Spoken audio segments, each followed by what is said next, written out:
तो गाइस मैं बता दूं पवन सिंह का जो न्यू सॉन्ग आया है, भक्ति सॉन्ग आ चुका है, माई के आरती उतारे चलो। तो गाइस मैं बता दूं अभी तक हमारे चैनल को सब्सक्राइब नहीं किया, सब्सक्राइब करें, बेल आइकन को दबाएं और लाइक जरूर करते हैं। तो गाइस मैं बता दूं आप सभी को कि पवन सिंह और खेसारी के विवाद में इस गाने को भी लेकर के छिड़ी हुई बात, क्योंकि जैसे कि पवन सिंह जो हैं ये तो खेसारी लाल को अपने कंपटीशन में नहीं लेते हैं, लेकिन खेसारी लाल हमेशा पवन सिंह को अपने कंपटीशन में लेते रहते हैं। पवन सिंह से ऊपर जाने के लिए खेसारी लाल हमेशा सॉन्ग पे सॉन्ग एंड गाने पे गाने वो निकालते रहते हैं।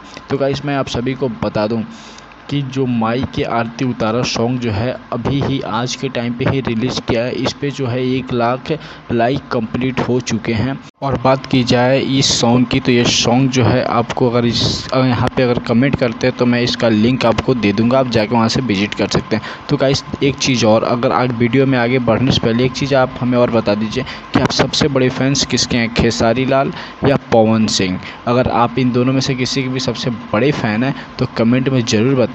और हाँ गाइस 1000 में सब्सक्राइब नहीं बल्कि मैं लाइक रखता हूँ, देखता हूँ किसके फैंस जो हैं कमेंट करके और लाइक ज़्यादा मारते हैं। जिसके ज़्यादा लाइक और कमेंट आएंगे मैं मान जाऊँगा कि उसके ही फैन सबसे ज़्यादा हैं। चलिए मिलते हैं अगले वीडियो में, थैंक यू।